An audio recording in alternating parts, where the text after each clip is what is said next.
Assalamualaikum warahmatullahi wabarakatuh. Salam jumpa kembali untuk seluruh sahabat-sahabat YouTuber, sahabat media, serta para pemirsa dan seluruh para pendengar, para penggemar di seluruh tanah air Indonesia, di Jagakarsa, Jakarta Selatan maupun di luar negeri sana.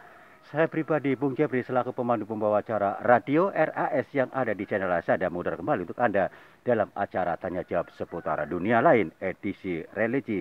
Kembali kepada salah satu saudara Andi dari Surabaya. Beliau sudah menayangkan yaitu salah satu atensinya mengatakan minta dijelaskan dengan adanya istighosah ya. Terima kasih untuk saudara Andi yang ada di kota Surabaya.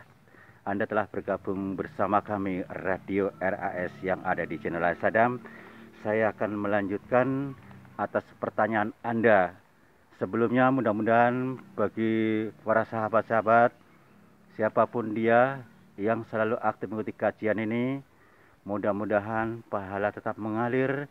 Dengan adanya pahala akan menambah keuntungan buat kita sebagai jembatan. Apabila kita punya hajat, Allah akan memberi kemudahan, disegerakan hajatnya dikabulkan dan mendapatkan kebahagiaan untuk seluruh keluarganya dan selamatan dunia akhirat, insya Allah.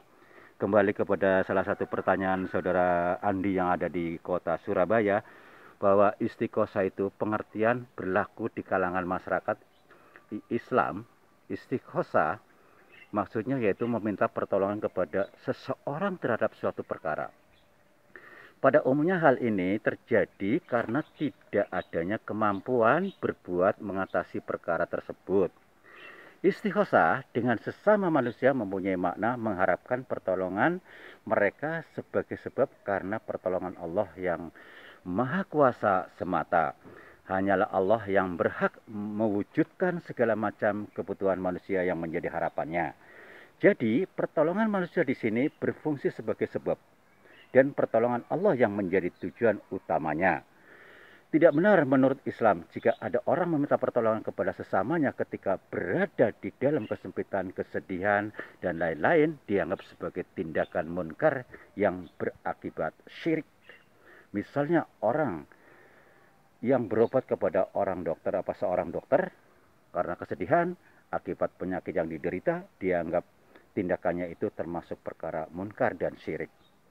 Demikian lanjutannya terhadap perkara-perkara yang serupa dengan misal tersebut di atas. Bahwasanya kalau seandainya ada pendapat yang semacam itu beredar di tengah-tengah masyarakat Islam, maka jelas ini adalah pendapatnya orang-orang yang tidak mengetahui tentang hakikat ajaran Islam yang dianutnya. Bahkan kemungkinan besar mereka itu malahan bukan orang yang ahli agama yang sebenarnya.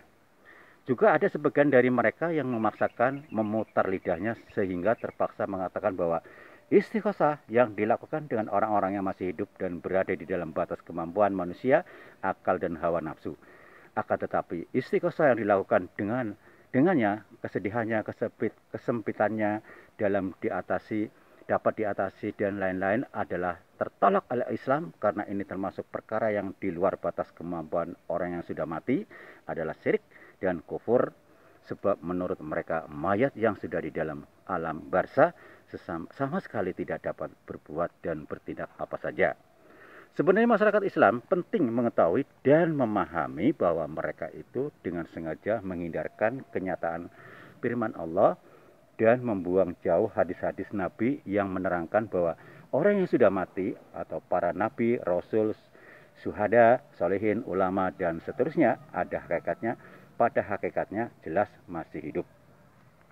Allah berfirman, "Wala taqulu liman yuqtalu fi sabilillah amwatun bal ahya'un walakin la tash'urun."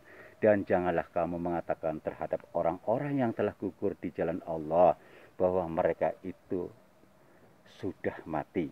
Bahkan sebenarnya mereka itu adalah masih hidup, akan tetapi kamu tidak menyadarinya. Al-Bukhari ayat 154. Teranglah menurut ayat ini bahwasanya orang-orang yang telah mati pada hakikatnya adalah masih hidup, akan tetapi banyak orang yang tidak menyadari. Oleh karena itu sebenarnya Oleh karena itu, benar sekali apabila para nabi, rasul, syuhada, solehin, ulama, dan seterusnya, meskipun mata melihat mereka mati, ya, dalam kuburan, akan tetapi imam Islam dan ihsan membenarkan bahwa mereka sebenarnya masih hidup. Tersebut di dalam kitab Zarqoni, syarah kitab Mawahibul Hibula Dunia, ya, juz 5 halaman 332, terdapat hadis yang diriwayatkan Anas bin Malik berkata, Annan Nabiyya sallallahu alaihi wasallam qala al-anbiya'u ahya'un fi kuburihim yusallun.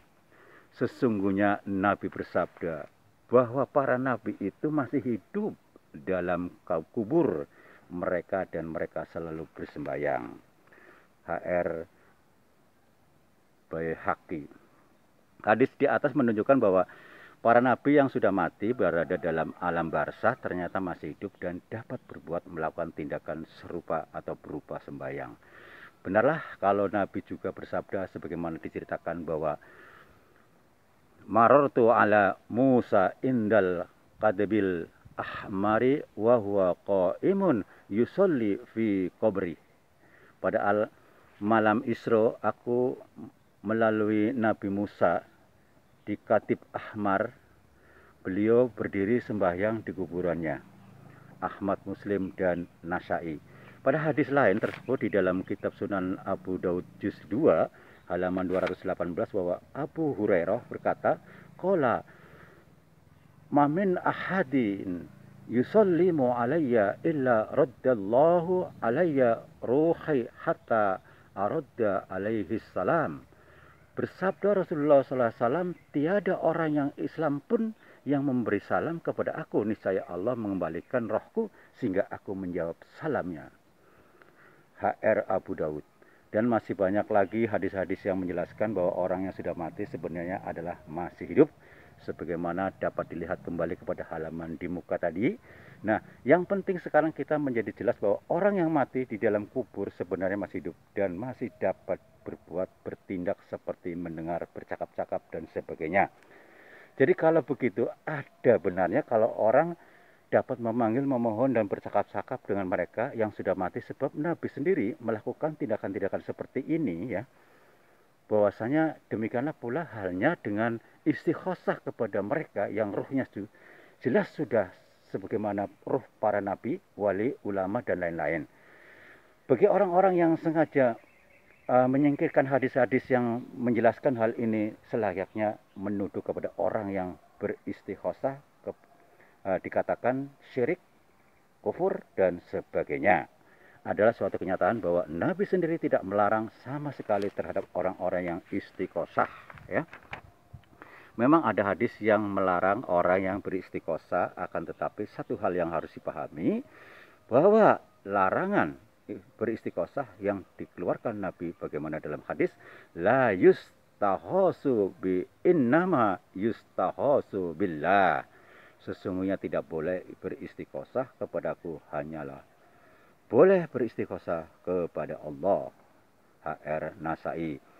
Terjadinya hadis ini adalah pada masa permulaan Islam, di mana syariat Islam belum begitu kuat dan berakar di dalam dada masing-masing pemeluknya, maka Nabi mengizinkan beristighosah.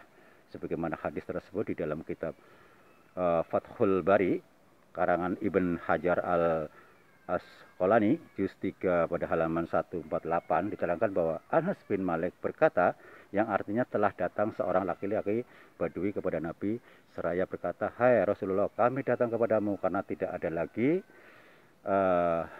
lagi unta yang meringis dan tidak ada lagi bayi yang mendengkur. Kemudian ia melakukan syair klasik kuno ini, kecuali kepadamu tidak kemanapun aku pergi, dan kemanakah manusia akan meminta bantuan kalau tidak kepada Rasulullah. Mendengar permintaan ini, Nabi kemudian berdiri lalu menarik selendangnya, lantas naik ke mimbar dan berdoa, ya Allah, Engkau turunkan hujan. Ini menurut HR Bukhari, ya. Hadis ini menyampaikan kepada pengertian bahwa istighosah itu diizinkan oleh Nabi baik kepada yang masih hidup maupun yang sudah mati, sebab orang mati hakikatnya masih hidup. Lihat keterangan di muka. Ketika orang Badui tersebut beristikghosah dengan Nabi, sama sekali Nabi tidak menolak, bahkan mengabulkan permintaan itu, sehingga saat itu juga lalu Nabi mendoakan kepada Allah agar diturunkan hujan. Untuk saudaraku Andi yang ada di kota Surabaya, nanti Anda bisa melihat di video-video sebelumnya ya, karena di video sebelumnya juga saya sudah menyinggung soal ini lengkap.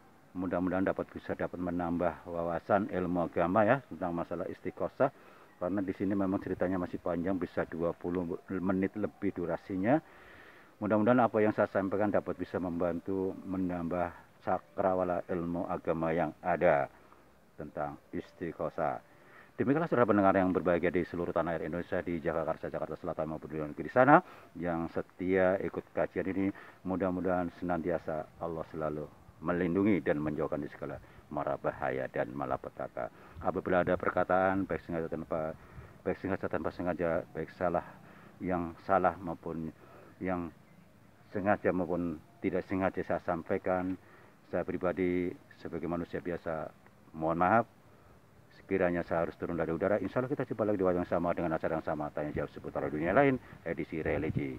Wassalamualaikum warahmatullahi wabarakatuh. Ihdinas siratal mustaqim.